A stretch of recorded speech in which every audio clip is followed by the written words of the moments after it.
Hello, everyone. I hope you're doing well. Let me just start off by saying thank you for watching. Dave, Ray, and myself are coming to you to speak with you as peer supporters.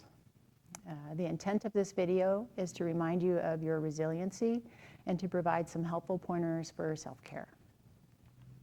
We understand that the situation with the coronavirus has created, among numerous other problems, a great deal of stress. And we'd like to provide you with some resources and some tips to think about. One area that we can work on is preparedness.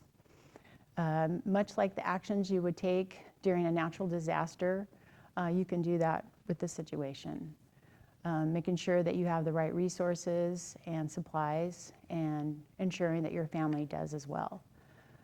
Consider creating a family group text message so that you can look out for one another at a time of need.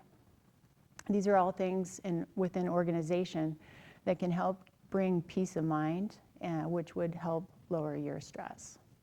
Additionally, make sure that you're continuing with your routines. If you have hobbies that you like, backpacking, fishing, yard work, cooking, music, whatever it is, continue doing those because they will create a positive reflection and help with your well-being. Also know that we are all in this together and we will get through it and ultimately we will be stronger for it. So we are all just going to talk about a topic here and hopefully you can take away something that will help you.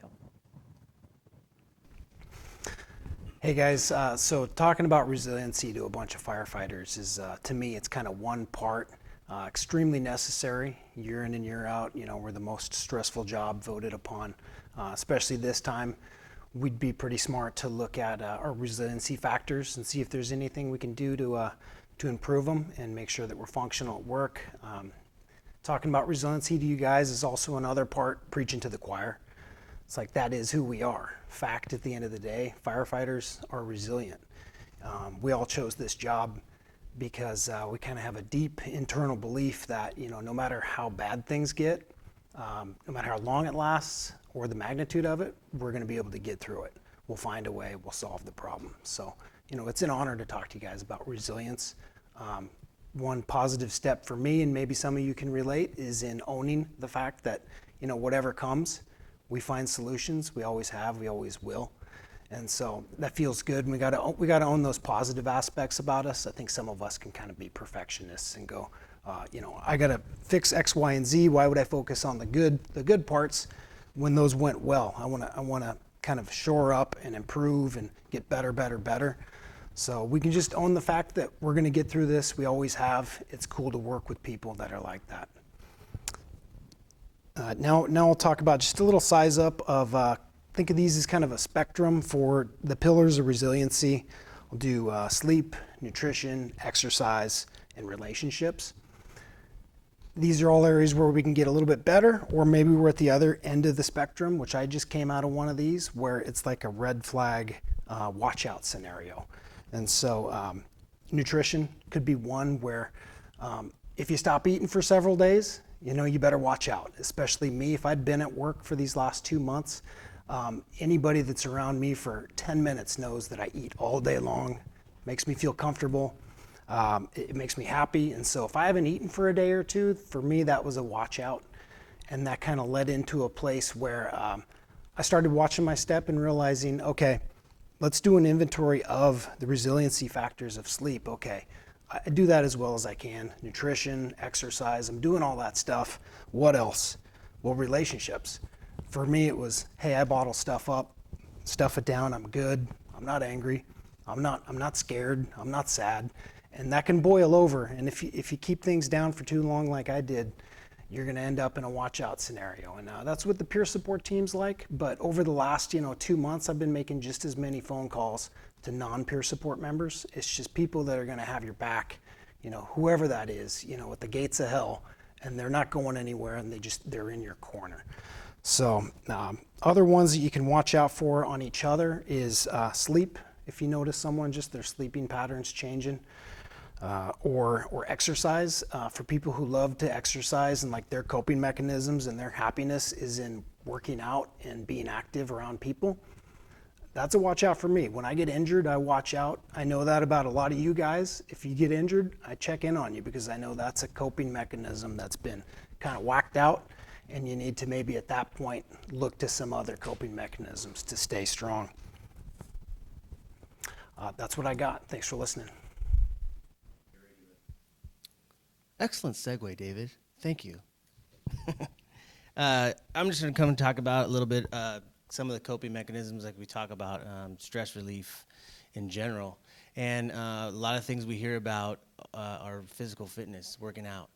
If that's something that you do, keep doing it. We recommend if it's something that you don't normally do, don't start now, okay?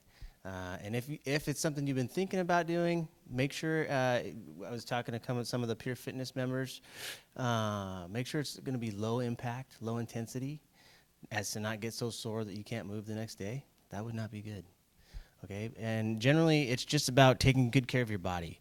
That's kind of hard, you say, maybe if with all the gyms closed. The fact that we can't necessarily work out here off duty anymore for the time being. Those are all changes that can add to the stress. So there are resources available for us out there that can help us in that process. One of the things being there's a lot of various workout apps that you can just download to your phone that will give you a workout for body weight type workouts or weight workouts. And that's pretty mindless. You don't have to think about it. You just pull up the app and there you go. One of them that I use is 555 Fitness. It's a free app. It's firefighter based. They give you great both body weight workouts as well as weight workouts.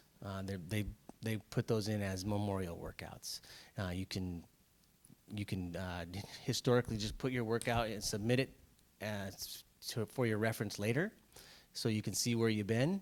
Or you can also just, if you got the competitive nature in you, you can look and see other firefighters that have put it in, what their times were. So it's kind of just a good, not only your mind, body, and kind of soul thing. It's good to see that kind of stuff. First and foremost, also remember that we have the workout cards in all of our weight rooms. So if you just want to get in there and look at one of those cards, you have it. There's your reference point. Start there. Do a good job.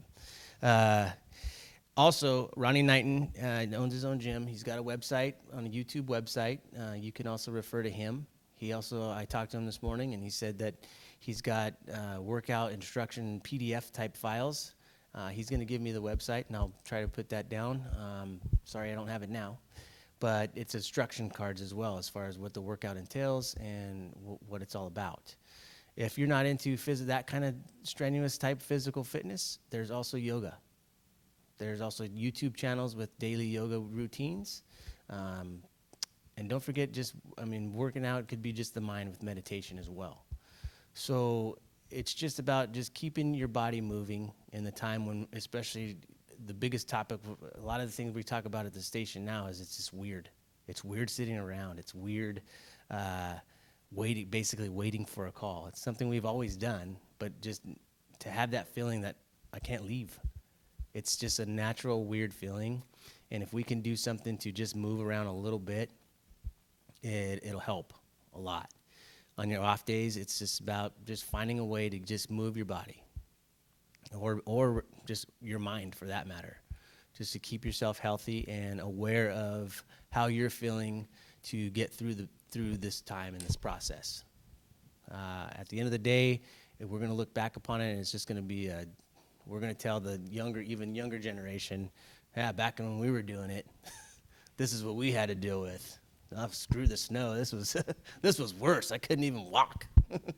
So stay the path, stay the course, and we will get through it. But remember, Pure Fitness, the Pure Fitness team is out there.